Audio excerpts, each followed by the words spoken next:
The child was being dragged into a van. She could have walked away. Instead, she attacked 3 armed men with nothing but a rock and her voice. Turned out, she'd just saved a Mafia boss's daughter. And he just decided she belongs to him now. The shot echo hadn't even faded when Rena Martinez knew she'd made the stupidest decision of her life. But it was too late to take it back now. 10 minutes earlier, she'd been walking her usual shortcut through Riverside Park, counting the $73 in tips from her shift at Quick Stop Groceries. $73 meant she could buy Leo new shoes and still have enough for this week's ramen. Maybe even the kind with real vegetables. Then she heard the crying. A child's voice, high and terrified, cut through the autumn darkness. Rena's first instinct was to keep walking. In this neighborhood, you didn't investigate sounds in the dark. You minded your business, got home safe, and lived to see tomorrow. But the voice sounded so young. Maybe 7 years old. Maybe younger. Rena's feet stopped moving before her brain could catch up. She crept toward the sound, staying low behind the park's overgrown bushes.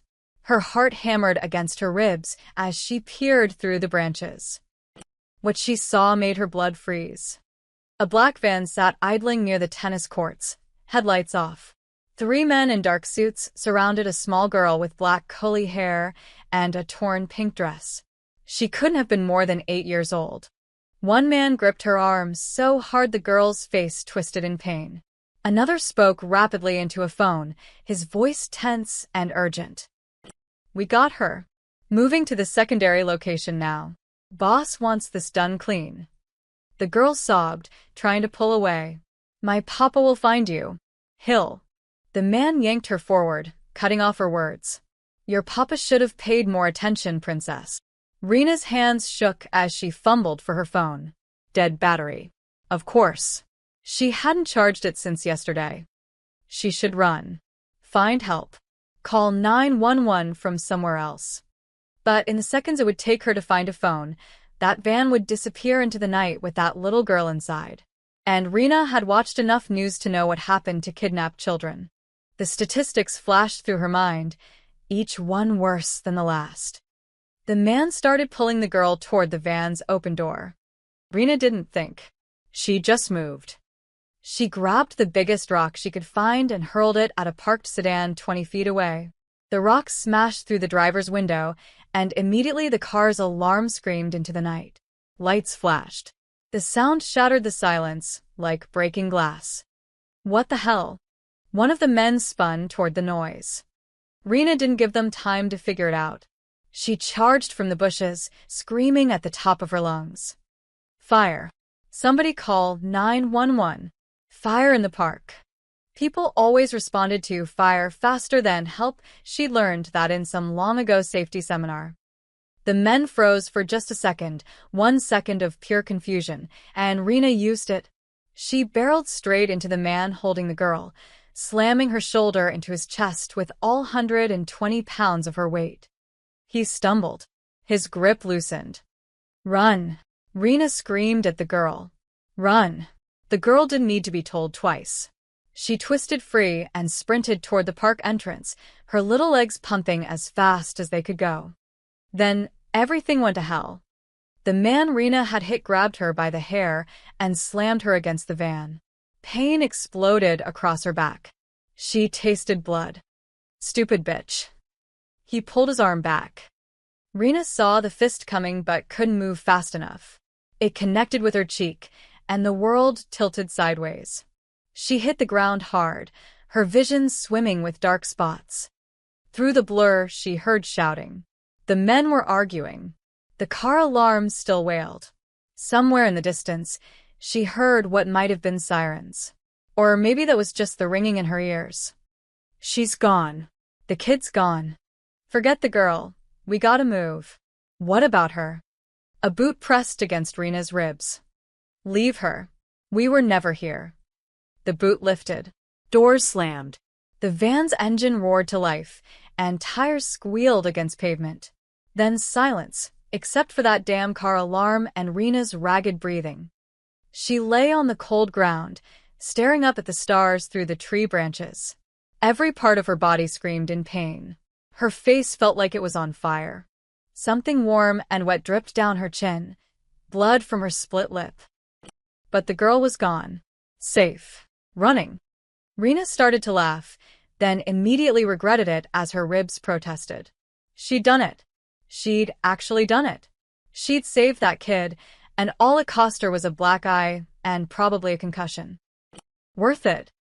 Except, those men had looked professional. Their suits, their coordination, the way they spoke. This wasn't some random kidnapping. This was organized. Planned. And the girl had said, my papa, like, she expected him to tear the world apart looking for her. Rena's laugh died in her throat. What kind of little girl gets kidnapped by men in suits who talk about secondary locations and the boss? What had she just stumbled into? She didn't know it yet, but in a few hours, Damiano Costa would learn that his daughter Isabella had narrowly escaped a carefully orchestrated ambush. And when he found out who had saved her, everything would change. For both of them.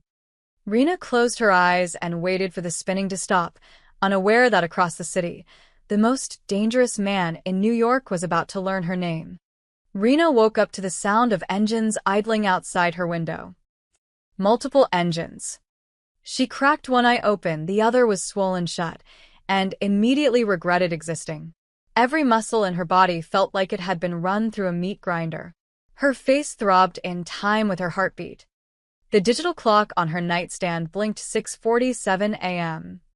She dragged herself out of bed, limping to the window. When she pulled back the curtain, her blood went cold. 3 black SUVs blocked the narrow street. They weren't trying to be subtle. They sat there like predators, tinted windows hiding whoever waited inside. A few neighbors peeked through their curtains, then quickly disappeared. Smart people. Rena's mind raced. Those men from last night. They'd found her. They were coming to finish what they started. She moved fast despite the pain, rushing to Leo's room.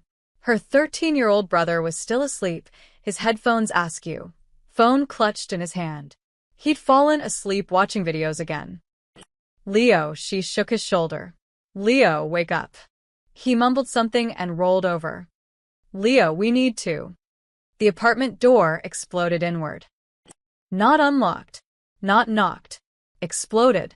The frame splintered as the door crashed against the wall, and suddenly their tiny apartment was flooded with men in black suits. 6 of them. Maybe 7. All built like brick walls, all with guns visible under their jackets. And at the center of them stood a man who made the others look like children. He was tall, maybe 6'3", with dark hair graying at the temples and a face that could have been carved from granite. His suit probably cost more than Rena's entire yearly salary. His eyes were the coldest thing she'd ever seen, like looking into a frozen ocean. Those eyes locked onto Rena. His voice was deep, controlled, and absolutely terrifying in its calmness. One of the men nodded. We traced the 911 call to this address. She's the only one who lives here besides the kid. The man in the expensive suit studied Rena, like she was a problem he needed to solve. His hand moved to his waist, and Rena saw the gun holstered there. This was it. This was how she died. On a Tuesday morning in her kitchen, wearing an old college t-shirt and shorts, with her brother 10 feet away. But she'd be damned if she went out crying. Rena lifted her chin, meeting those cold eyes with her one good one. If you're going to shoot me, at least do it outside. I don't want Leo to see. The man's eyebrow raised slightly. Interesting reaction. What else should I do? Beg? You've already decided what happens next. Rena's voice came out steadier than she felt. Just let my brother go. He's 13. He doesn't know anything. Papa. The small voice came from behind the wall of men. They parted slightly, and Rena's heart stopped. The little girl from last night stood there, holding the hand of a tall, elegant man. She wore a clean yellow dress now, her curly hair tied back with ribbons. But her eyes, those same frightened eyes, landed on Rena. And suddenly they lit up. She's the one who saved me. Isabella pulled free and ran straight to Rena, throwing her small arms around her waist. Papa, this is her. The lady from the park. The dangerous man, Papa, went completely still. His expression shifted from cold calculation to something Rena couldn't quite read. You, he said slowly, are the woman who attacked my men. Your men. Rena's stomach dropped. Those were your men? Protective detail, his jaw tightened. They were transferring Isabella to a safe house when rival gang members ambushed the convoy. My men were trying to secure my daughter when you interfered. Oh. Oh no. Rena looked down at Isabella, then back at the man. They were dragging her into a van. She was crying. How was I supposed to know? You weren't. He took a step closer. You saw a child in danger, and you acted. Stupidly. Recklessly. But you acted. He paused, his eyes scanning her bruised face. My men said they hit you. Yeah, well, I hit them first. Rena immediately regretted the sarcasm. But something unexpected happened. The corner of his mouth twitched. Almost a smile. Almost. What's your name? Rena Martinez, she hesitated. And that's my brother, Leo. He's got nothing to do with any of this. The man, Damiano Costa, though Rena didn't know it yet, studied her for a long moment. She could feel him taking her apart with his eyes. The rundown apartment. Her bruised face. The cereal boxes on the counter. Leo's sneakers with holes in the toes. Tell me exactly what happened last night, he said. Everything. Don't leave anything out. So she did. Standing there in her kitchen with his daughter hugging her waist and 7 armed men surrounding her, Rena recounted the whole thing. The crying. The men. The car alarm. The punch. She didn't cry. Didn't beg. Didn't try to make herself sound heroic. She just told the truth, plain and simple. When she finished, silence filled the apartment. Damiano exchanged a look with one of his men, a scary guy with a shaved head who nodded slightly. She's telling the truth, the bald man said. Matches Isabella's account. Matches what my men saw before they lost visual. Damiano turned back to Rena. Do you know who I am? No. Do you know what you cost me last night by interfering? Rena's chin lifted again. A guilty conscience. Several of the men tensed. One actually put his hand on his gun. But Damiano just stared at her. Then, shockingly, he laughed. It was a short, rough sound, like he'd forgotten how. You have no idea what you've walked into, Miss Martinez. He crouched down to Isabella's level. Tesoro, is this really the woman who helped you? Yes, Papa, Isabella nodded vigorously. She threw a rock and screamed, and she told me to run. She got hurt because of me. Damiano's expression softened when he looked at his daughter. Just for a moment, the dangerous man disappeared, and Rena saw just a father who'd almost lost his child. Then the walls came back up. He stood, straightening his suit. We need to talk. Privately. The private talk lasted exactly 4 minutes. Damiano made Rena an offer. Protection for her and Leo. A safe place to stay. Money to cover expenses. In exchange, she'd forget everything she saw and never speak about it to anyone. Rena agreed immediately. She wasn't stupid. Whatever world this man lived in, she wanted no part of it. Good, Damiano nodded. My men will check on you periodically. If you're approached by anyone asking questions about last night, you call this number. He handed her a card with nothing but digits on it. Then he left with his army of suits and his daughter, and Rena thought that would be the end of it. She was wrong. That afternoon, Damiano stood in the back room of Lombardi's restaurant, facing 14 of his most trusted men. Carlo Messina, his underboss, sat at the head of the table. The others ranged around it, capos, soldiers, advisors. The people who ran his empire. They'd been discussing the ambush. Who ordered it? How they'd known the transfer route. How many men they needed to kill in response. The Volkov crew is getting bold, Carlo said, lighting a cigar. We hit them back twice as hard. Send a message. Several men nodded. Damiano let them talk. He listened to their plans for retaliation, their strategies, their bloodthirsty eagerness to prove themselves.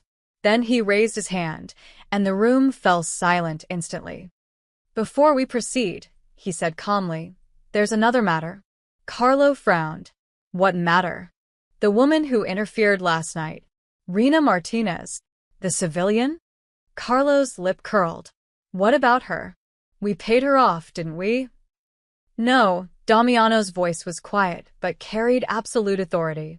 "We didn't pay her off." He let the words settle. Every eye in the room was on him now. "From this day forward," Damiano continued, "Rena Martinez and her brother Leo are under my personal protection. Anyone who touches them answers to me directly." The silence that followed was deafening. Carlo's cigar stopped halfway to his mouth. "Boss, with respect, what the hell are you talking about?" "Furthermore," Damiano said, ignoring the question, "Miss Martinez will be moving into the estate. She'll serve as Isabella's personal guardian." Now the room exploded. "You're bringing a civilian into the compound." "Boss, that's insane. We don't even know her. This is a security nightmare." "Enough," Damiano's voice cracked like a whip. Silence again. "My daughter is alive because this woman acted when trained men froze. She took a beating to save a child she didn't know. She asked for nothing, expected nothing." He looked around the table, meeting each man's eyes. "How many of you can say the same?" No one answered. "She's a liability," Carlos said carefully. "A civilian in our world? She'll either get killed or get us killed. That's my decision to make. And if she talks? If she goes to the cops?" Damiano's smile was cold. "Then I'll handle it. But I don't think she will." Carlos stubbed out his cigar with more force than necessary. "You're making a mistake." "Then it's my mistake to make." Damiano straightened his cuffs. "Spread the word. The Martinez family is untouchable. Clear?"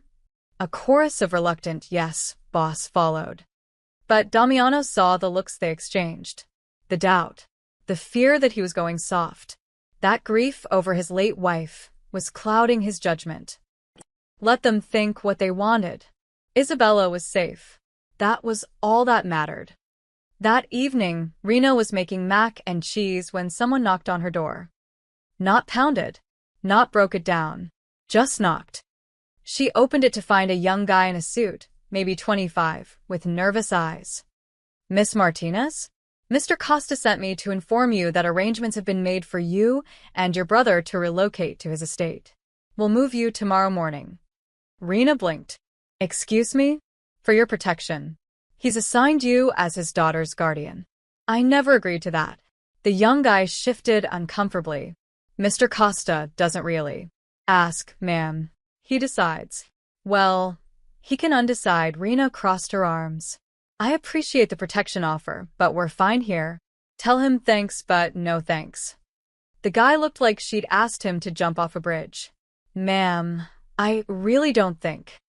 "I said no." She closed the door on his stunned face. Leo looked up from his phone.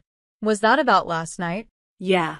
"Some rich guy thinks he can just move us into his house because I helped his kid." Rena dumped pasta into boiling water. "Like we're pets he can adopt. Is he dangerous?" Rena thought about those cold eyes. The guns. The way grown men went silent when he spoke. "Yeah," she admitted. "But we're not his problem. We stay out of it, we'll be fine."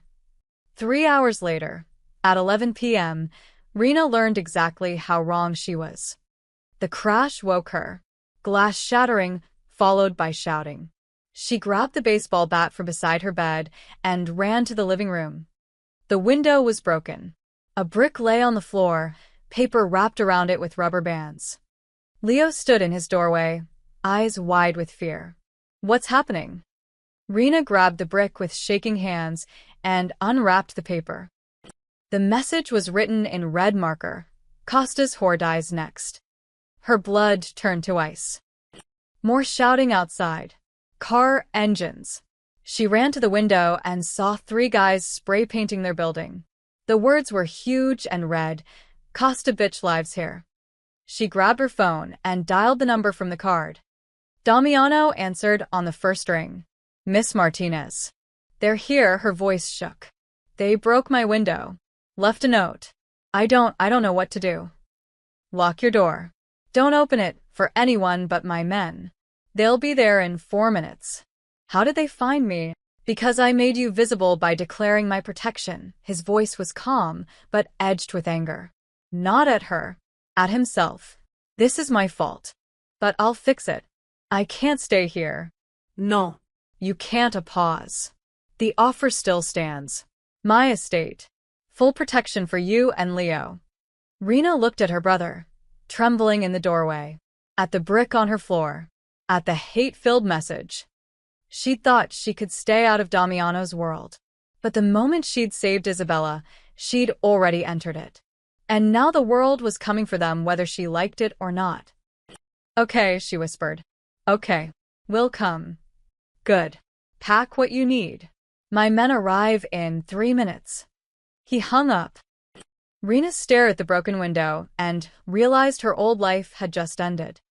Her new one, in a world she didn't understand, under the protection of a man she barely knew, was about to begin. The Costa estate looked like something out of a movie. Rena pressed her face against the SUV window as they drove through iron gates that probably cost more than her entire apartment building. The driveway curved through manicured gardens with fountains and marble statues. The main house, no, mansion, rose 3 stories high with white columns and endless windows that gleamed in the morning sun. Holy shit, Leo whispered beside her. Language, Rena said automatically, but she was thinking the same thing. The SUV stopped at the front entrance where a woman in a crisp gray suit waited. She was maybe 50 with her hair pulled back, so tight it looked painful. Miss Martinez. I'm Mrs. Chun, the head of household staff. Her voice was polite but cold. I'll show you to your quarters. Quarters. Not room. Quarters. Inside, the mansion was even more intimidating. Everything was white marble, dark wood, and expensive-looking art. Their footsteps echoed on the floors.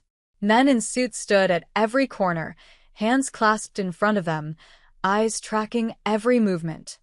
It felt less like a home and more like a military base. Mrs. Chun led them up a sweeping staircase to the 2nd floor. You'll be staying in the East Wing. The girl will have the room next to Miss Isabella's. The boy will be 3 doors down. Wait, we're not staying together? Rena asked. Mr. Costa's orders. Miss Isabella specifically requested you be nearby. Mrs. Chun opened a door. This is yours. The room was bigger than Rena's entire apartment. A king-sized bed with silk sheets. A window overlooking the gardens. A private bathroom with a tub that could fit 3 people. It's too much, Rena muttered. Nevertheless, it's yours. Mrs. Chen's expression didn't change. Dinner is at 7. Formal dress code. Your wardrobe has been provided. She gestured to the walk-in closet, then turned to Leo. Come. I'll show you your room. Leo shot Rena a nervous look. She nodded, trying to seem confident. He be okay. This was better than their vandalized apartment. Safer. So, why did it feel like a prison? After Mrs. Chun left, Rena sat on the edge of the bed and tried not to cry. Everything felt wrong. Too clean. Too quiet. Too controlled. A soft knock interrupted her spiral. Hello. A small voice came through the door. Rena opened it to find Isabella, still in her yellow dress, clutching a stuffed rabbit. Hi, Rena said, forcing a smile. What's up, kiddo? Did you really come to live here? Isabella's eyes were huge and hopeful. Looks like it. Good, Isabella grabbed Rena's hand. Because I want to show you something. Come on. Before Rena could protest, she was being dragged down the hallway. They passed more silent guards, more expensive art, more evidence of wealth beyond Rena's imagination. Isabella led her to a bright room filled with toys, books, and art supplies. This is my playroom, Isabella announced proudly. Papa had it made for me after Mama died. But I don't like playing alone. She looked up at Rena with those big brown eyes. Will you paint with me? How could anyone say no to that face? Sure, kid. Let's paint. They spent the next hour making a complete mess. Isabella wanted to paint flowers, but they ended up looking more like colorful blobs. Rena made exaggerated attempts to draw a cat that looked more like a potato with whiskers. Isabella laughed so hard she got paint in her hair. For the first time since entering this cold mansion, Rena felt like she could breathe. She didn't notice Damiano watching from the doorway. He stood there silently, observing as his daughter, who'd barely smiled in the 6 months since her mother's death, giggled and chatted with this stranger. Rena wasn't treating Isabella like a Mafia princess. She was treating her like a normal kid, teasing her, joking with her, getting pain on both their faces. When was the last time he'd heard Isabella laugh like that? She's making a mess of the room. Carlo's voice came from behind him. Damiano didn't turn around. Isabella is happy. She's a civilian.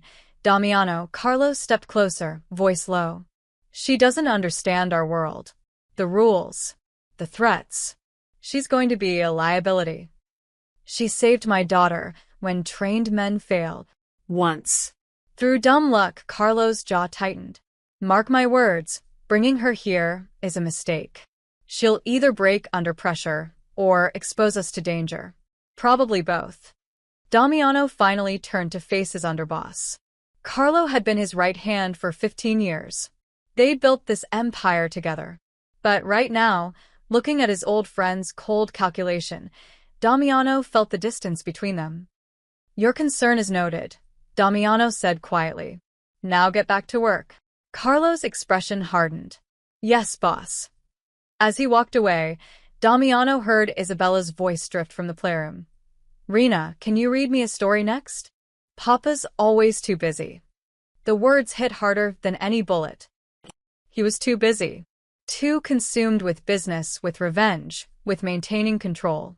He thought he was protecting Isabella by keeping her in this fortress, surrounded by guards. But he'd forgotten that she needed more than protection. She needed to feel like a kid. And somehow, this broke college dropout with bruises on her face and pain in her hair was giving that back to her. That night at dinner, Rena sat at a table long enough for 20 people. She wore one of the dresses from the closet, simple black, probably cost more than her car, and felt completely out of place. Damiano sat at the head of the table. Isabella sat to his right. Rena was placed to his left. Leo was further down, looking as uncomfortable as Rena felt. 3 servers brought out food that Rena couldn't even pronounce. You don't have to stay if you're uncomfortable, Damiano said quietly. Rena looked up, startled. His cold mask was in place, but something in his eyes seemed almost considerate. I'm fine, she lied. You're gripping that fork like a weapon. She glanced down. He was right. She loosened her grip. Old habits. Papa, Isabella piped up. Rena and I painted today. I made flowers, and she made a cat that looked like a potato. Despite himself, Damiano's lips twitched. A potato cat? It was abstract, Rena said defensively, and was rewarded with a small sound that might have been a chuckle. For just a moment, the fortress felt a little less cold. But across the table, Mrs. Chen's expression remained disapproving. And somewhere in the mansion, Carlo was already planning how to prove that Rena Martinez didn't belong in their world. By day 4, Rena understood she wasn't welcome. It started with small things. Coffee that mysteriously went missing from the kitchen when she went to make breakfast. Her laundry accidentally mixed with cleaning rags, leaving her clothes stained. Guards who refused to acknowledge her when she said good morning. Mrs. Chun was the worst. She spoke to Rena with icy politeness that somehow felt more insulting than outright rudeness. Miss Martinez, you're late for Miss Isabella's breakfast. Rena checked her phone. It's 7:58. Breakfast is at 8 o'clock. In this household, punctuality means arriving early. Mrs. Chen's smile didn't reach her eyes. Perhaps in your previous circumstances, such standards were unnecessary. The way she said previous circumstances made it sound like Rena had crawled out of a dumpster. Right, Rena said flatly. I'll be sure to arrive before time actually starts. Mrs. Chen's expression froze. Staff members didn't talk back. Ever. But Rena wasn't staff. She wasn't sure what she was, and she'd never been good at biting her tongue. The whispers started during lunch. Rena heard them as she walked past a group of guards. Doesn't belong here. Thinks she's special because the boss. Probably sleeping with him already. That last one made Rena stop dead. She turned around. You want to say that louder? The guards looked at each other. One of them, a thick-necked guy named Marcus, smirked. Just stating facts, sweetheart. Facts? I've been here 3 days. Long enough, Marcus crossed his arms. We all know how this works. Pretty girl shows up, boss gives her special treatment. Tale as old as time. Rena's hands clenched into fists. I'm here because I saved his daughter. That's it. Sure you are, Marcus's smirk widened. Keep telling yourself that. She wanted to punch him. God, she wanted to punch him so badly. But she was already on thin ice here. So instead, she walked away, her face burning with humiliation and rage. What she didn't know was that Carlo had started the rumor himself, dropping careful hints to his most loyal men. A word here, a suggestion there. Nothing he could be blamed for directly, but enough to poison the well. By dinner, the entire household was talking about it. That evening, Rena sat in Isabella's room reading her a bedtime story. The little girl had finally fallen asleep halfway through, clutching her stuffed rabbit. Rena carefully marked the page and stood to leave. Damiano was standing in the doorway. She nearly jumped out of her skin. Jesus, how long have you been there? A few minutes, he stepped inside, moving quietly to Isabella's bedside. He brushed a curl from her forehead with surprising gentleness. She seems happy. She's a good kid. She likes you, he looked at Rena, those cold eyes studying her face. That's rare. She hasn't warmed to anyone since her mother died. Rena shifted uncomfortably. I'm sorry about your wife. It was 2 years ago. Cancer, he said it matter-of-factly, but Rena heard the edge underneath. Isabella stopped talking for 6 months. Wouldn't eat. Wouldn't play. I thought I'd lost her too. The vulnerability in his voice surprised her. This wasn't the cold mafia boss who'd invaded her apartment. This was just a father who'd almost lost everything. She's stronger than you think, Rena said softly. Kids are. So are you. Apparently Damiano's gaze sharpened. I heard about the incident with Marcus today. Of course he had. He probably knew everything that happened in this house. It's fine. I handled it. By walking away. What did you want me to do? Fight him? Rena crossed her arms. I'm trying to fit in here, but your people have already decided I don't belong. Half of them think I'm sleeping with you. She regretted the words the moment they left her mouth. Too honest. Too blunt. But Damiano didn't look angry. He looked thoughtful. That doesn't bother you? He asked. Of course it bothers me. But what can I do about it? If I defend myself, I look guilty. If I ignore it, it spreads. Rena shook her head. I'm damned either way. Damiano was quiet for a long moment. Then, in my world, everyone wants something. Power. Money. Protection. They lie, manipulate, pretend. He met her eyes. You don't do any of that. Because I'm not trying to get anything from you. I'm just trying to keep my brother safe and take care of your daughter. I know something in his expression shifted. That's what makes you dangerous. Dangerous how? Because you're honest. And honesty is a weapon I'm not used to defending against. Rena didn't know what to say to that. The air between them felt charged somehow, like standing too close to a storm. Damiano cleared his throat and stepped back. I'll speak to Marcus. And Mrs. Chun. They'll show you respect. You can't force people to respect me. No. But I can make them fear the consequences of disrespecting you. His voice went cold again, the vulnerable father disappearing behind the boss. Which is almost as good. He left without another word, leaving Rena alone with her thoughts and a sleeping child. The next morning, Marcus approached her in the hallway. Miss Martinez, his voice was stiff, formal. I apologize for my comments yesterday. They were inappropriate. Rena stared at him. His jaw was clenched so tight she could see the muscle twitching. He clearly hated every word, but fear was written all over his face. What had Damiano said to him? Apology accepted, Rena said carefully. Marcus nodded once and walked away quickly, like he couldn't escape fast enough. Mrs. Chin was waiting in the kitchen with fresh coffee and warm pastries. Your breakfast, Miss Martinez. I hope it's your liking. The smile was still cold, but the edge was gone, replaced by something worse, wariness. They weren't respecting her. They were afraid of crossing Damiano, which meant they'd resent her even more now. Rena took the coffee and wondered how long she could survive in a house full of people who hated her, protected only by the interest of a dangerous man she barely understood. And in his office, Carlo watched through security cameras and smiled. Perfect. The rumors were working. Damiano was showing favoritism. The men were noticing. All Carlo had to do now was wait for the right moment to prove that bringing Rena Martinez into their world was Damiano's biggest mistake. Isabella begged for 3 days straight before Damiano finally agreed. Please, Papa. I never get to go anywhere. Rena can come with me. He'd said no twice. But on day 6, watching his daughter's face light up at the possibility of something as simple as visiting a farmer's market, he couldn't refuse again. Fine. But you take 6 guards. And you don't leave Rena's side. Which is how Rena found herself at the Chelsea market on a Saturday afternoon, surrounded by more security than the president probably had. Isabella was in heaven. She dragged Rena from stall to stall, pointing at fresh flowers, organic honey, handmade jewelry.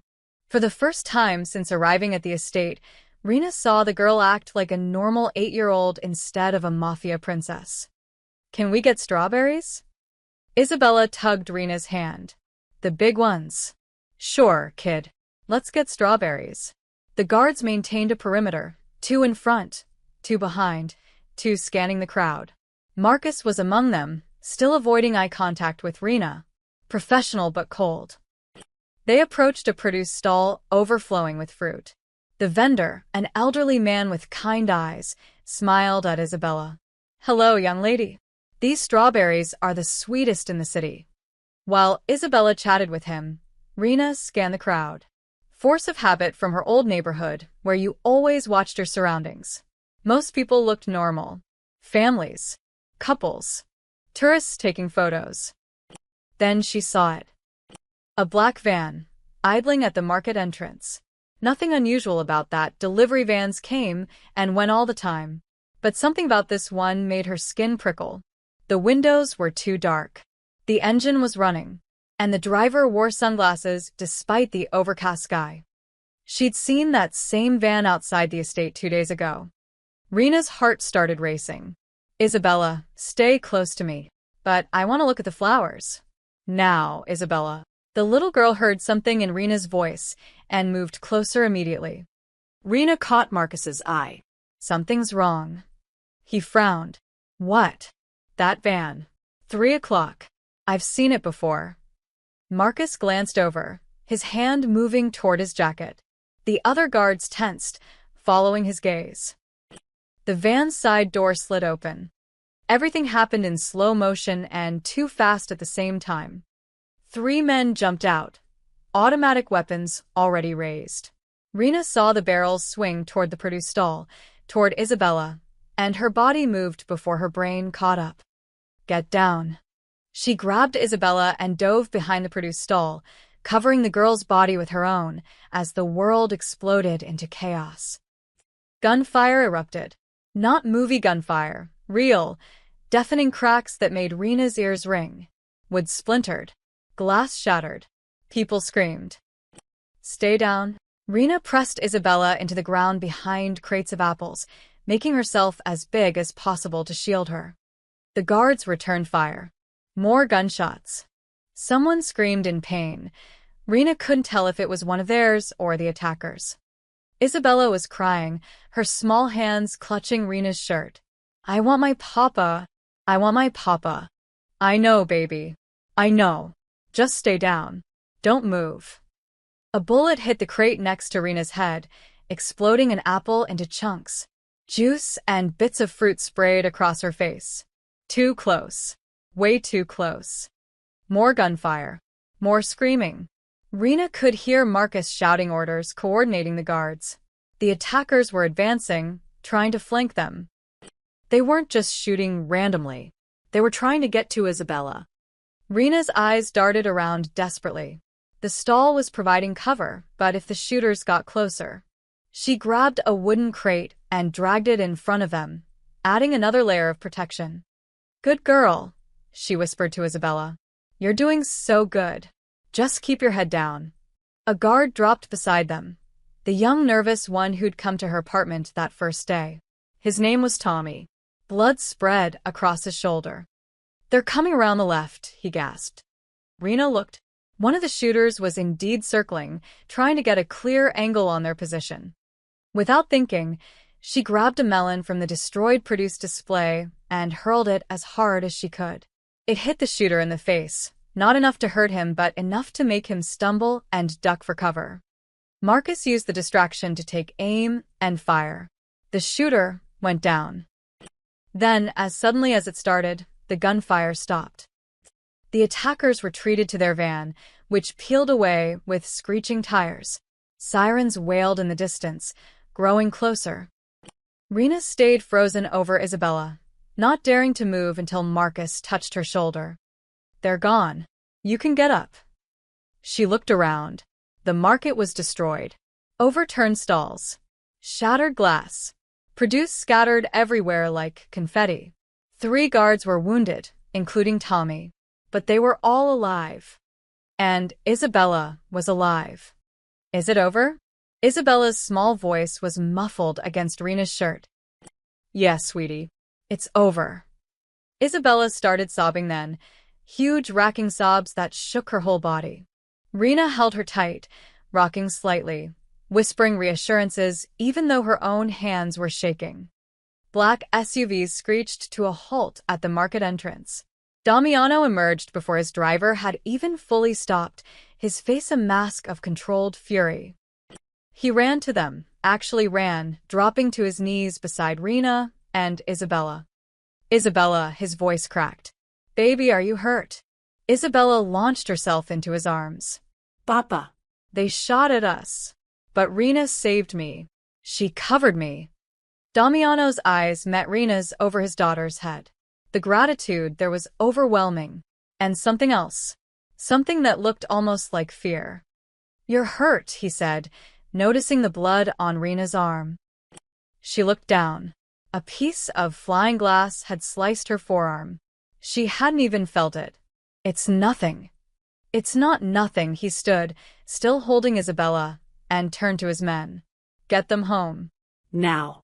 And find out who those shooters were. I want names and locations within the hour." As they moved toward the SUVs, Marcus approached Damiano. The guard's expression was grudging but honest. "Boss, she saw them before we did. Got Isabella down before the first shot was even fired." If she hadn't, he didn't finish the sentence. Damiano's jaw tightened. He looked at Rena, who was helping Tommy into an SUV despite her own injury. "Make sure everyone knows what happened here today," Damiano said quietly. "Every single person in my organization." Marcus nodded. "Yes, boss." In the SUV, Isabella refused to let go of Rena. She sat between Rena and Damiano, holding both their hands, still crying softly.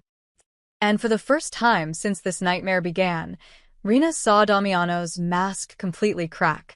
A single tear rolled down his cheek as he squeezed his daughter's hand. "Thank you," he whispered to Rena. "Thank you for keeping her safe." Rena just nodded, too exhausted and shaken to speak. But she knew something had changed. The whispers would stop now. The doubt would end. She'd proven, twice, that she'd put Isabella's life above her own. Even Carlo couldn't argue with that. Later that night, after Isabella had finally cried herself to sleep and Leo had been told a carefully edited version of events, Rena sat alone in the garden. Her arm was bandaged. The doctor Damiano had insisted on calling had given her painkillers, but she hadn't taken them. She needed to feel everything right now. Needed to process what had happened. She'd almost died today. Isabella had almost died. All because Rena had thrown a rock at a car 6 days ago. You should be resting. Damiano's voice came from behind her. She didn't turn around, just listened to his footsteps on the stone path as he approached. He sat beside her on the bench. Not too close, but close enough that she could smell his cologne. Expensive, subtle. How's Isabella? Rena asked. Finally asleep. She wouldn't let me leave until I promised you'd still be here in the morning, he paused. Will you be? Where else would I go? My apartment's been vandalized. I'm apparently on a hit list now. That's not what I meant. Rena finally looked at him. In the moonlight, he looked different. Tired. Older. The mask he always wore had slipped, revealing someone who carried too much weight on his shoulders. Why are you really here? She asked. To thank you. Again, he turned to face her fully. Twice now, you've saved my daughter's life. There's no way I can ever repay that. I don't want repayment. I know. That's what makes you unique. He leaned forward, elbows on his knees. Everyone in my world wants something. But you just act. Without calculation. Without agenda. Maybe I'm just stupid. No. You're honest, he met her eyes. And that honesty is more valuable than any weapon in my arsenal. The air between them felt heavy. Not uncomfortable, just charged. Like something was building toward a decision point. I want to offer you something, Damiano said. A formal position. Isabella's personal guardian. Full salary, benefits, education funding for Leo. Legal protection. Everything you need. Rena's chest tightened. I'm not one of your employees. I know. That's why I'm asking, not ordering, he straightened. You've proven your loyalty. Your capability. My men respect you now. Even Carlo can't deny what you did today. This would make your position official. Give you security. And what would it cost me? What do you mean? Rena stood, pacing a few steps away. I've been here 6 days and I barely recognize myself. I don't talk back anymore because I'm afraid of the consequences. I watch what I say, how I dress, how I act. I'm becoming someone else, she turned back to him. If I accept this, if I officially become part of your world, do I lose the rest of who I am? Damiano was quiet for a long moment. My wife asked me something similar once. Before we married. Rena hadn't expected that. She sat back down, listening. Sophia came from a normal family. Teacher parents. Small apartment. When I met her, she was studying art history. A sad smile crossed his face. She knew what I was, what I did, and she asked me the same thing. Will loving you make me disappear? What did you tell her? I told her the truth. That my world is dangerous. That it changes people. That I couldn't promise she'd stay exactly the same. He looked at Rena. But I also promised I'd never ask her to become someone she wasn't. She could paint, teach, argue with me when I was wrong. She was Sophia first, my wife second. Did she regret it? No. She died too young, but she died as herself. And that mattered to her. Rena absorbed this. I'm not your wife. I know. But the principle is the same. Damiano shifted to face her directly. Rena, you're already in this world whether you want to be or not. The attack today proved that. The rival families know your face now. They know you're important to Isabella. To me. You can't go back to your old life. The words hit like a punch to the gut, because they were true. So, what you're really saying, Rena said quietly, is that I'm trapped. No. I'm saying you have a choice in how you survive it. His voice was gentle but firm. You can stay here in limbo, neither staff nor family, with no real authority or protection. Or you can accept the position and let me give you the tools to navigate this world safely. Money, training, legal support, everything you need. And in exchange, you do what you're already doing. Protect Isabella. Be honest. Be yourself, he paused. I don't want another employee, Rena. I have plenty of those. What Isabella needs, what I need, is someone who isn't afraid to tell me the truth. Even when it's uncomfortable. Rena thought about Isabella's face today, pressed against her chest as bullets flew. Thought about Leo, finally safe in a house with good food and clean clothes. Thought about herself, bruised and exhausted, but still standing. I have conditions, she said. Name them. Leo stays completely out of your business. He goes to a good school, makes normal friends, lives a normal life. He doesn't get pulled into this. Agreed. And I stay honest with Isabella. No lying to her, no pretending everything's perfect. She deserves to know the truth about her world, age appropriately. Damiano hesitated on that one, but finally nodded. Agreed. Within reason. And one more thing, Rena met his eyes.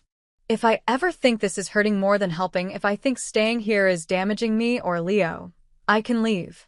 You won't stop us. The silence stretched long. Rena half expected him to refuse.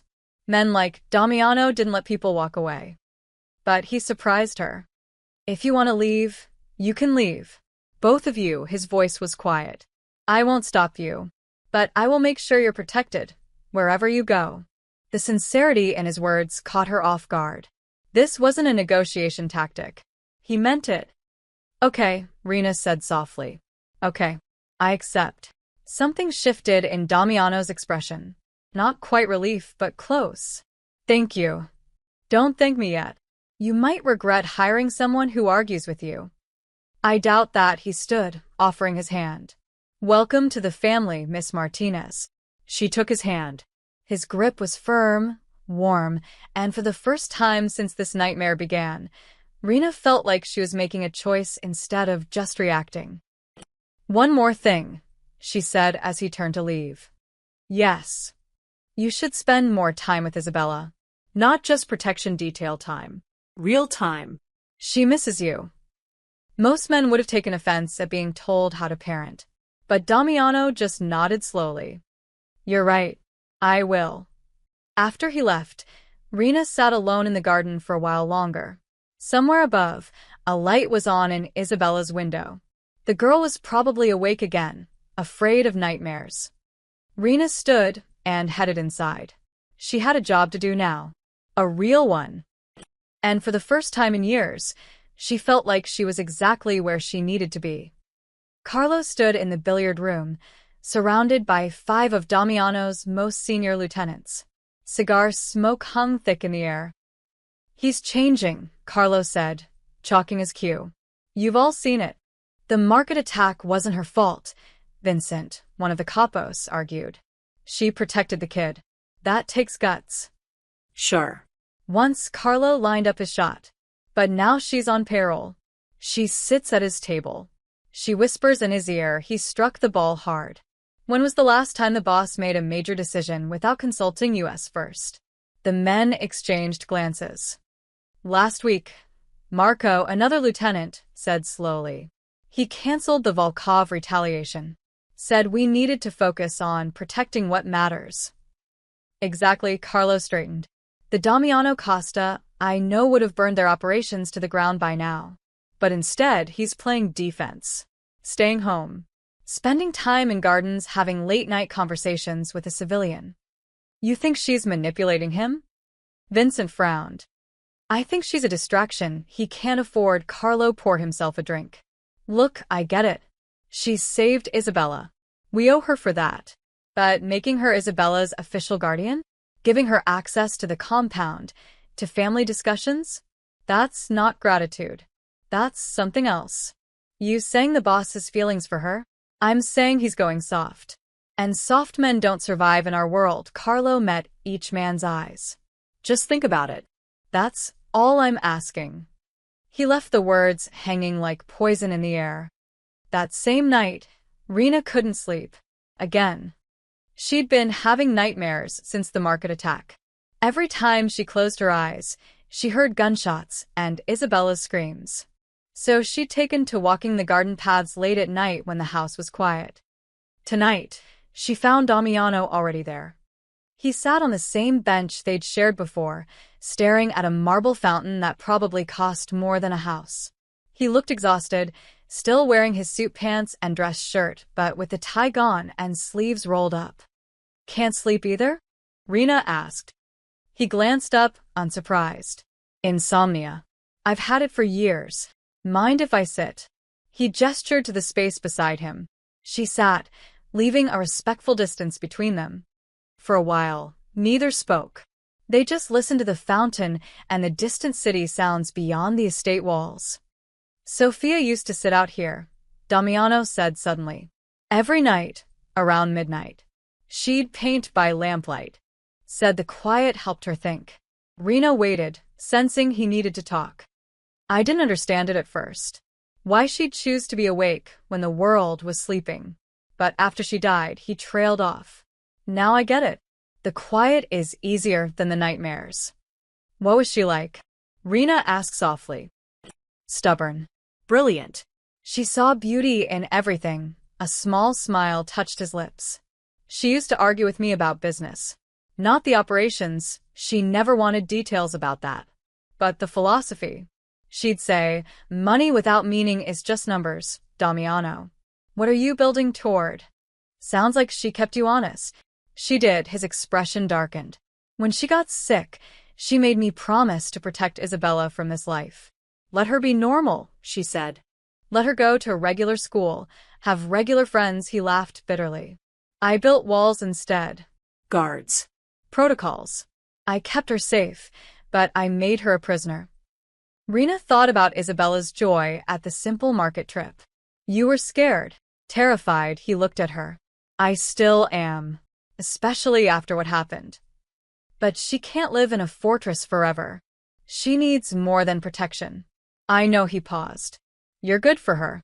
You let her be a kid. Someone should. They fell quiet again. Rena pulled her knees up to her chest, trying to decide if she should share something in return. Fair was fair, after all. I dropped out of college to raise Leo, she said finally. Damiano looked at her with genuine interest. What were you studying? Social work. Wanted to help people, she smiled sadly. Ironic, right? I ended up helping, just not the way I planned. What happened? My mom died when Leo was 5. Heart attack. Sudden. My dad checked out after that, just stopped trying. Started drinking. I was 19, halfway through my degree. Rena picked at a thread on her jeans. I came home one day and found Leo alone. 8 years old. No food in the house. Dad passed out on the couch. I knew right then what I had to do. You gave up your future for him. I gave up one future for a different one. Leo needed me. That was more important than a degree, she shrugged. I got my GED, worked whatever jobs I could. Made sure he had food, clothes, homework help. He's a good kid. Smart. Deserves better than I can give him. You gave him everything you had. It wasn't enough. We were barely surviving.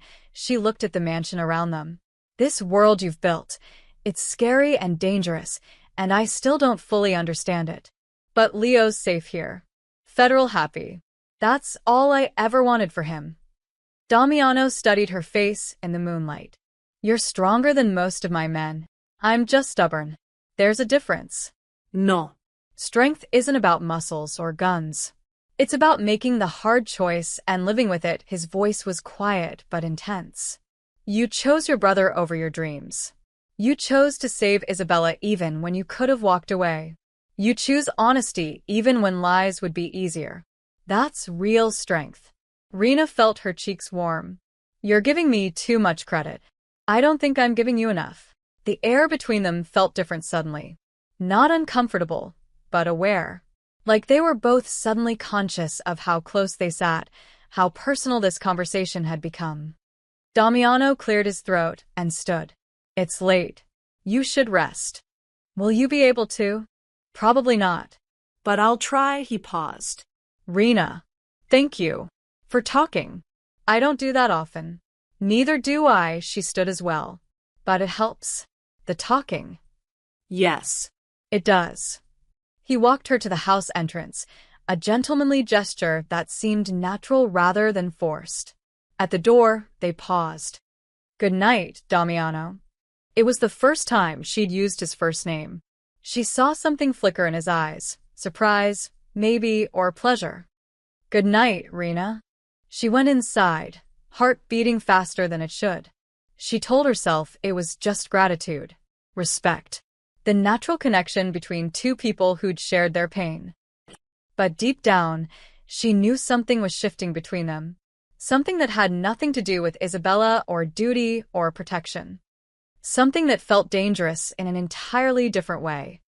In his office, Carlo watched the security feed with a thin smile. The camera angle was poor, but the body language was clear enough. Damiano and Rena, sitting close, talking for over an hour. The way he looked at her. Perfect. Carlo picked up his phone and made a call. It's time. Set the meeting. Everything was falling into place. It was pure accident that Rena discovered the truth. She'd been looking for Leo, who'd disappeared after dinner. Mrs. Chun said he'd headed toward the library, but when Rena checked there, she found it empty.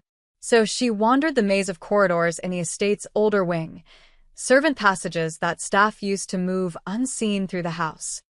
That's when she heard voices. Low. Urgent. Coming from behind a door marked storage. Rena almost kept walking. Whatever business happened in this house, she'd learned to mind her own. But something about those voices made her pause. One of them was Carlo. She pressed herself against the wall, staying in the shadows, and listened. Payment is on schedule, Carlo was saying. But I need more time. Damiano's increased security since the market. Time is running out, Mr. Messina, the second voice had a thick Russian accent. My employer grows impatient. You promised us access to the shipping routes. You promised chaos. Instead, Costa grows stronger. Russian. Rena's blood went cold. The Volkov crew. Damiano's rivals. He's not stronger, Carlo hissed. He's distracted. Soft. Exactly as planned. Then why is his daughter still breathing? A pause. When Carlo spoke again, his voice was sharp. The girl was never supposed to die. Just be taken. Scared. Create enough panic that Damiano would make mistakes. Show weakness. And yet some civilian interfered. The Russian sounded amused. Your men were sloppy. That wasn't my fault. I didn't plan for a random woman to play hero. Carlo's frustration was clear. But it worked out. Damiano brought her into the house. Now he's spending more time worrying about her than running the business. The other lieutenants are noticing. They're questioning his judgment. Rena's stomach dropped. The original kidnapping attempt. The one where she'd saved Isabella in the park. Carlo had orchestrated it. We paid you well for results, the Russian said coldly. The routes. When do we get them? After Damiano is removed. I'll call a leadership vote, claim he's unfit. With him gone, I take control, and you get everything you want. And if he doesn't go quietly, then he doesn't go at all, the sound of a gun being loaded. But it won't come to that. I've been laying groundwork for months.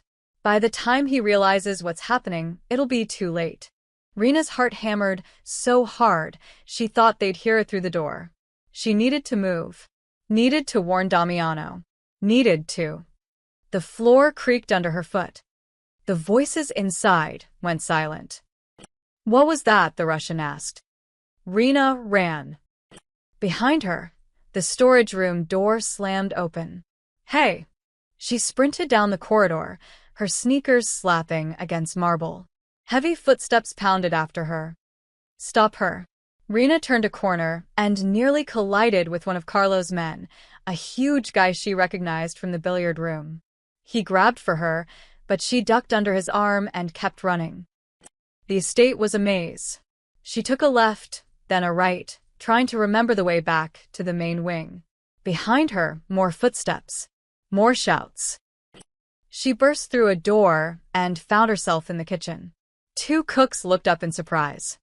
Which way to Mr. Costa's office? Rena gasped. One of them pointed. Rena ran, her lungs burning. She could hear the men getting closer. They were faster, knew the house better. She turned another corner, and a hand grabbed her hair, yanking her backward. Pain exploded across her scalp as she was slammed against the wall. The big guy from earlier loomed over her. You shouldn't have been listening, Miss Martinez. He pulled back his fist. Rena stomped on his instep with everything she had, then drove her knee into his groin. He doubled over with a wheeze, and she shoved past him. Damiano! She screamed as loud as she could. Damiano! More men appeared ahead of her. Carlo's men. 3 of them, blocking the corridor. She was trapped. The big guy behind her had recovered, murder in his eyes.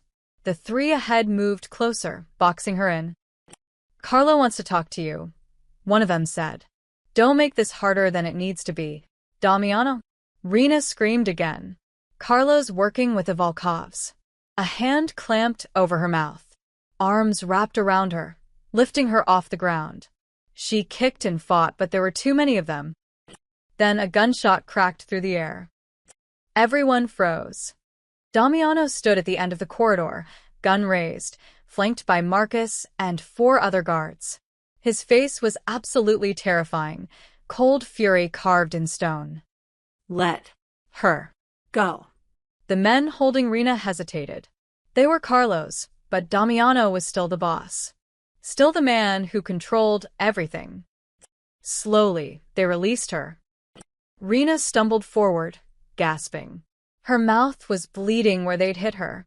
Her shoulder screamed in pain. But she ran to Damiano, words tumbling out in a desperate rush. Carlo, he's in the storage room in the East Wing, meeting with Russians, Volkov's people. He planned Isabella's kidnapping. He's trying to take over. He's going to kill you. Damiano caught her as she nearly collapsed, one arm steadying her while his gun never wavered from the men. Marcus, he said quietly, take these men into custody. Now. Boss, we were just. Now. Marcus and the guards moved in. Carlo's men didn't resist. They knew when they were beaten. Damiano finally lowered his gun and focused on Rena. She was shaking, bruised, barely holding herself together. Where is he? Damiano's voice was deadly calm. East Wing. Storage room. He's with a Russian guy.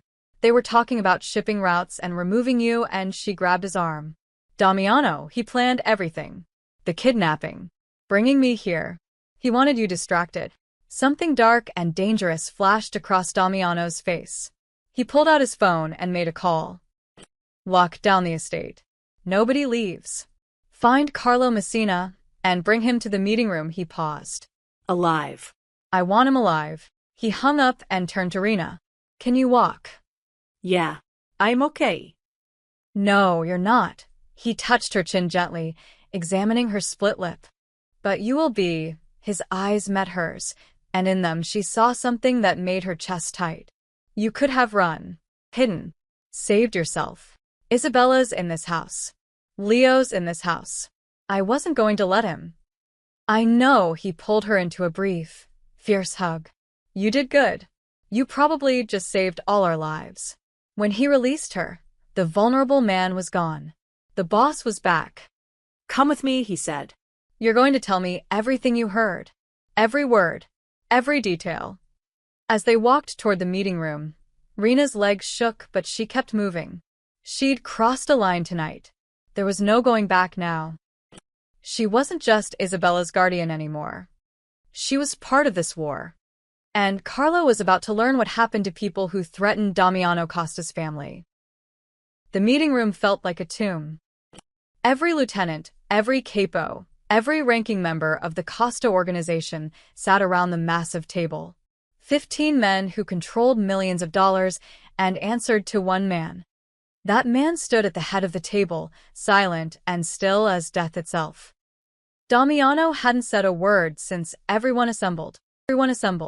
He just waited, hands clasped behind his back, while guards dragged Carlo in and forced him into a chair. Carlo's Russian contact had already fled. They'd find him later. Right now, all eyes were on the underboss who'd sat at Damiano's right hand for 15 years. Rena stood against the wall, flanked by Marcus. Her lip was swollen, her shoulder ached, but Damiano had insisted she be present. You discovered it, he'd said. You tell them. Damiano, Carlo started, his voice smooth and reasonable. Whatever lies she's been telling you. Miss Martinez, Damiano's voice cut through the air like a blade. Tell them what you heard. Every eye turned to Rena. She stepped forward, forcing her voice to stay steady. I heard Carlo meeting with someone from the Volkov organization in the East Wing storage room. They discussed payment for access to shipping routes. Carlo admitted he orchestrated Isabella's kidnapping attempt in the park, not to take her, but to scare her, create panic, make Damiano look weak. Murmurs erupted around the table. That's insane, Carlo said, laughing. You're going to believe some civilian over me? I've been loyal to this family for. She also heard you planning to call a leadership vote, Damiano said quietly. To remove me, claim I'm unfit. Carlo's smile faltered for just a second. The Russian asked when you deliver the routes. You said after I was removed. Damiano took a step closer. And if I didn't go quietly, I wouldn't go at all. Your words, Carlo. Not hers. She's lying. Carlo stood, slamming his hands on the table. Can't you see what she's doing? She's manipulating you, turning you against your own men. This is exactly what I warned everyone about. Check his phone, Rena said. He mentioned payments. Encrypted calls. The evidence is there. Vincent, the tech-savvy capo, looked at Damiano. Boss. Damiano nodded. Vincent stood and moved toward Carlo. Your phone. Now. This is ridiculous. You can't just. Your phone. Carlo's jaw clenched. Slowly, he pulled out his phone and slammed it on the table. Fine. You won't find anything. Vincent took it, fingers flying across the screen. The room fell silent except for the soft tapping.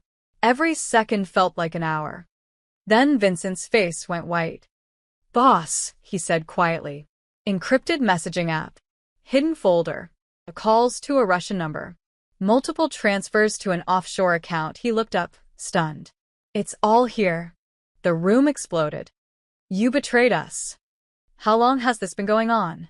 You put the boss's daughter in danger. Enough. Damiano's voice cut through the chaos like a gunshot. Silence fell instantly. He walked slowly around the table toward Carlo. Each step deliberate, measured, terrifying in its control. You were my brother, Damiano said softly. I trusted you with everything. My business, my family, my daughter's life. Damiano, I can explain. You put my 8-year-old daughter in the hands of kidnappers to make me look weak.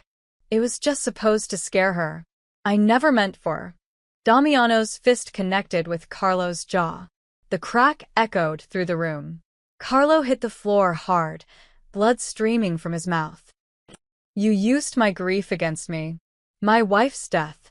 You waited until I was vulnerable and you struck. Damiano grabbed Carlo by the collar, hauling him to his feet. How long have you been planning this? 2 years, Carlo spat blood. 2 years watching you become a shadow of what you were.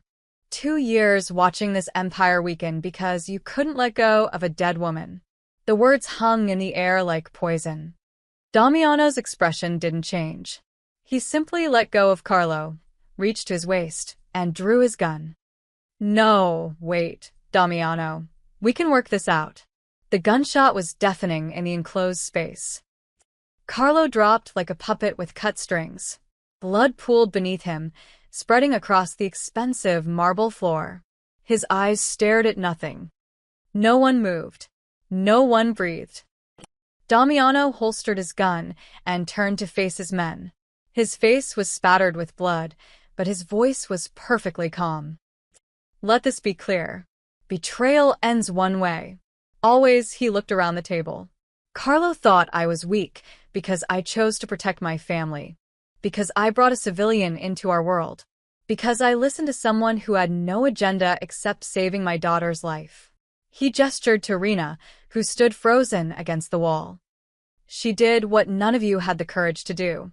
She protected what matters. His eyes swept the room. She saw danger and acted. Twice she saved Isabella.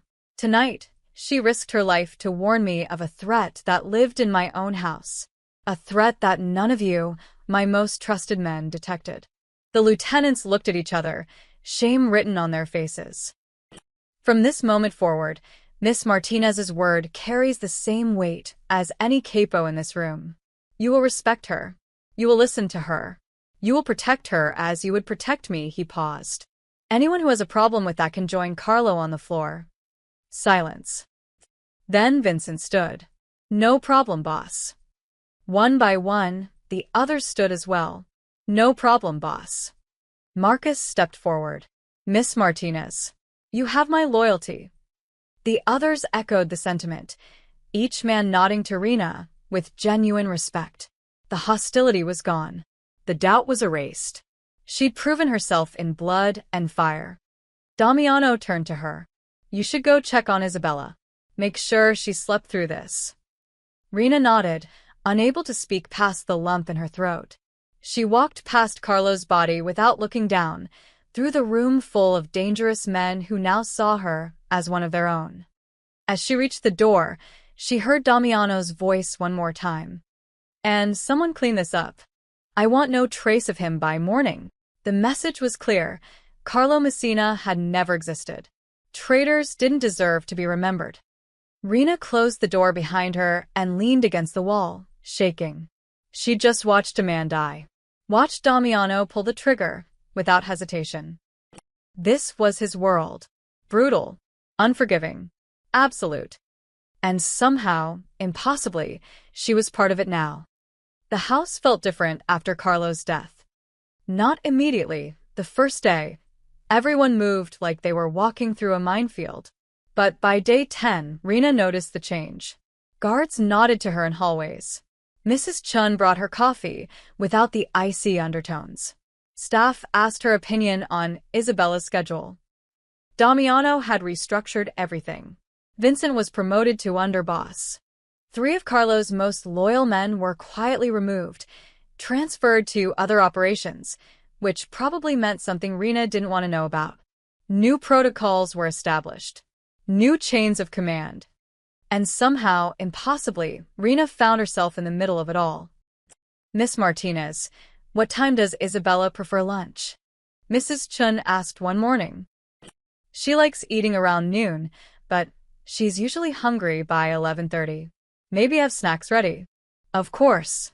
I'll adjust the kitchen schedule. Just like that. No argument. No condescensión. It was unsettling how quickly she'd gone from outsider to whatever she was now. Leo was thriving. That's what struck Rena most during those quiet days. Her brother had enrolled in a private school nearby, one with actual funding, good teachers, and a robotics club that made his eyes light up. He came home every day talking about friends, projects, things he was learning. One afternoon, she found him in the library doing homework with Isabella. They were arguing about math problems, both of them bent over a textbook. No, it's 17, not 7. Isabella insisted. You forgot to carry the one. Leo pointed at the page. Oh. You're right, Isabella erased furiously. They were like real siblings. Bickering, helping each other, comfortable. When had Leo last looked this happy? When had he last had the luxury of just being a kid? You okay? Leo asked, noticing her watching. Yeah, just. Proud of you. He rolled his eyes, embarrassed, but she saw his smile. This was what she'd wanted. What she'd worked 3 jobs to barely provide. And now he had it, safety, education, a future. Maybe being part of Damiano's world wasn't so terrible after all. That evening, Damiano knocked on her door. Do you have a moment? He asked. Sure. What's up? I want to walk you and Leo through the new security measures. Make sure you understand the protocols. She expected him to delegate it to Marcus or Vincent, but he insisted on doing it himself, leading both of them through the estate room by room. This panel controls the lockdown system, he explained in the hallway outside their rooms. If you ever hear this alarm, he demonstrated a high-pitched beep. Get to Isabella immediately and take her to the safe room. 3rd floor, east corner. The door looks like a bookshelf. Got it, Rena said, memorizing every detail. These phones, he handed them each a sleek device, direct line to my security team. Press the red button, and you get an immediate armed response. No matter where you are. Leo examined the phone with teenager fascination. This is like spy stuff. It's serious stuff. Damiano corrected gently. After what happened with Carlo, I'm not taking chances. You're both targets now because you're close to Isabella. To me. The way he said, to me, made Rena's chest tighten. They continued the walkthrough. Exit routes. Safe zones.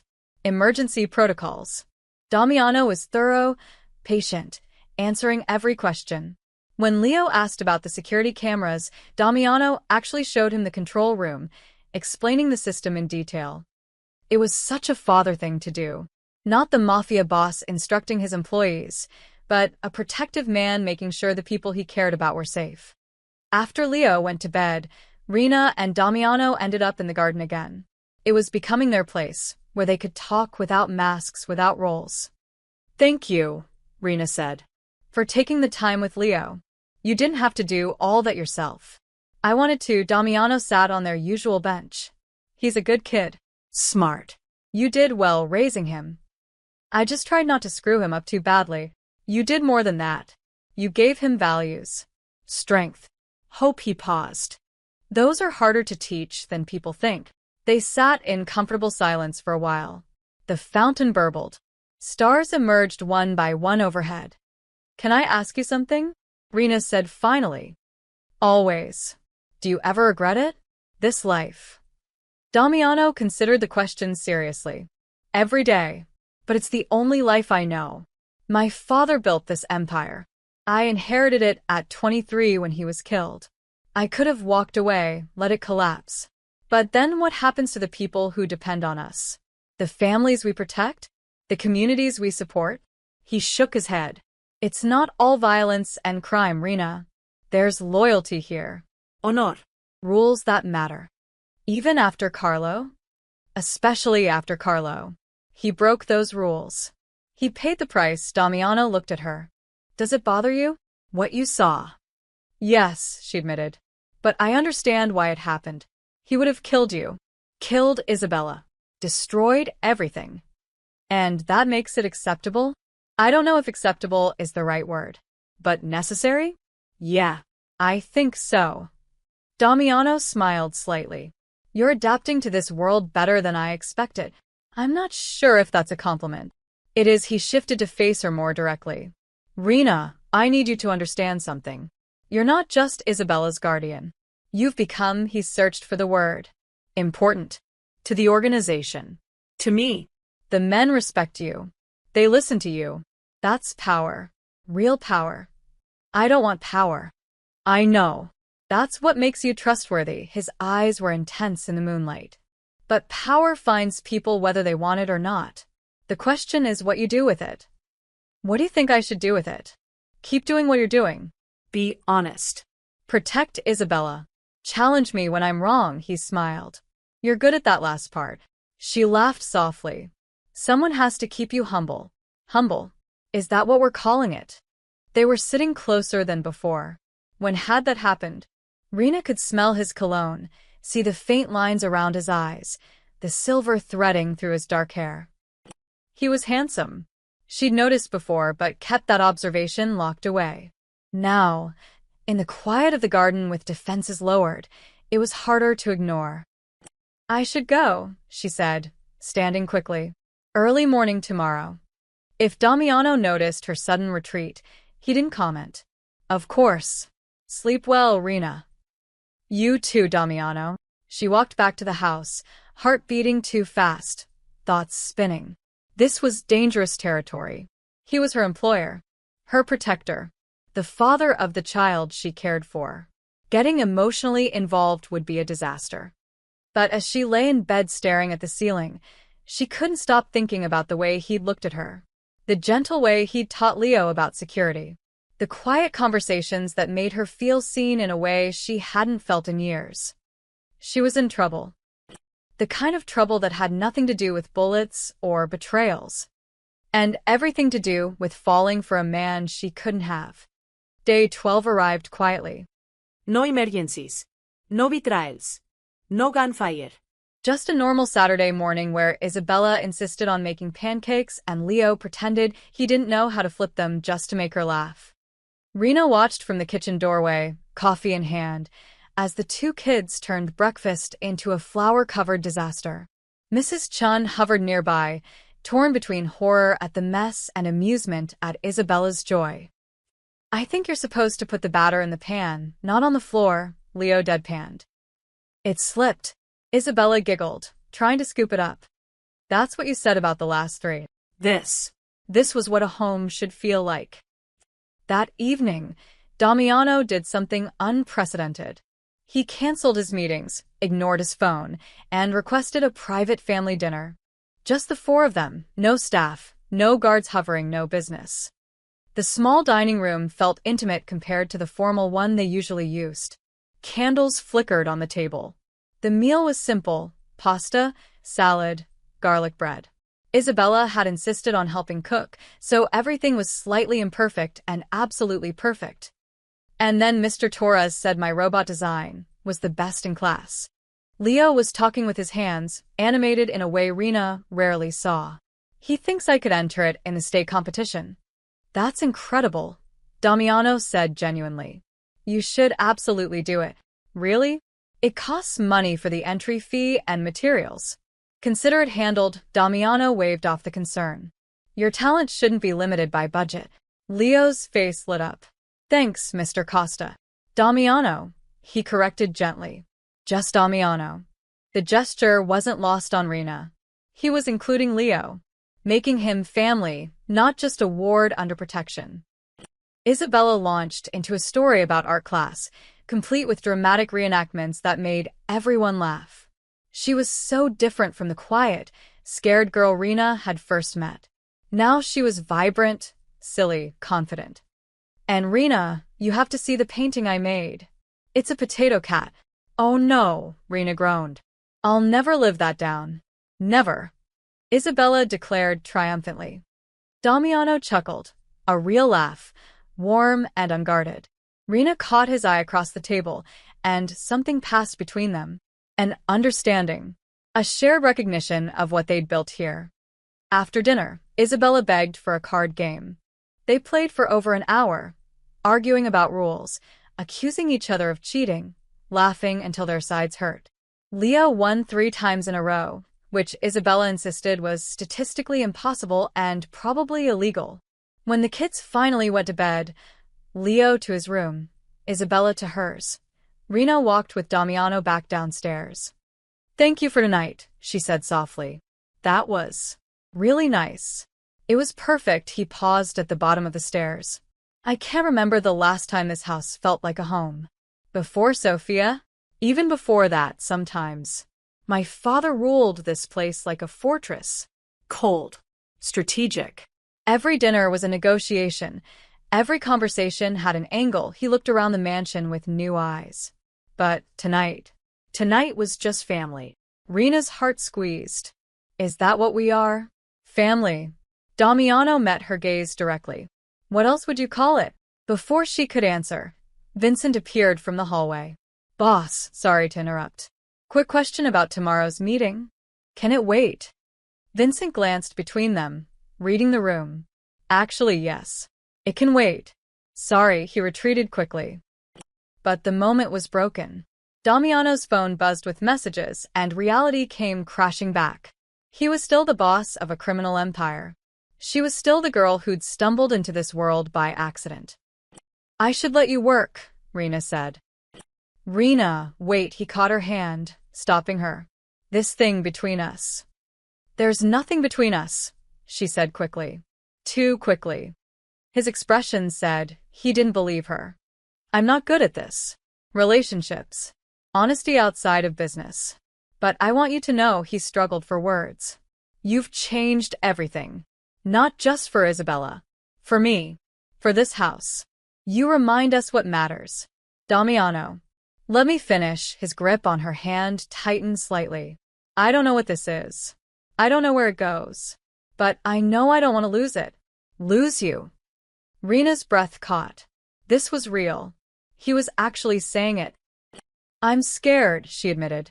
Of this. Of you. Of caring too much and losing it all. "Me too." His thumb traced circles on her hand. "But maybe that's okay. Maybe fear means it matters." They stood in the quiet hallway, the weight of everything unsaid hanging between them. Neither moved to close the distance, but neither let go either. Above them, Isabella's light turned off. Leo's music played softly through his door. The house settled into its nighttime rhythms, guards changing shifts, security systems humming. This strange, dangerous, beautiful life they'd built. Later, Vincent found Damiano in his office reviewing security reports. Question, boss. That woman upstairs. Is she just the girl who saved Isabella? Damiano set down the report, staring at nothing for a long moment.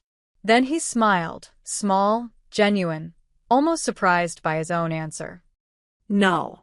She's the woman who reminded this house what loyalty looks like, what family means, what's worth protecting. He looked at Vincent. She's the heart of everything now, and I'll defend that with my life. Vincent nodded slowly. Good to know, boss.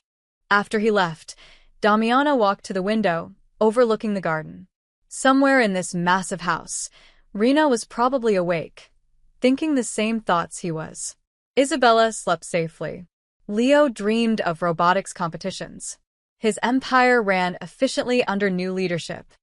Everything had changed because one broke college dropout had thrown a rock at a car and refused to look away from a crying child. The Damiano Costa who'd existed 2 weeks ago, cold, isolated, drowning in grief and paranoia, was gone. In his place stood a man who remembered why he'd built all this in the first place. Not for power, not for money, for family, For loyalty. for love. And somehow, against all odds, he'd found all three again in the last person he'd expected. Outside, the city glittered with lights. Inside, his daughter slept peacefully. And somewhere between the fortress and the warmth, Damiano Costa finally lowered his guard and let himself hope.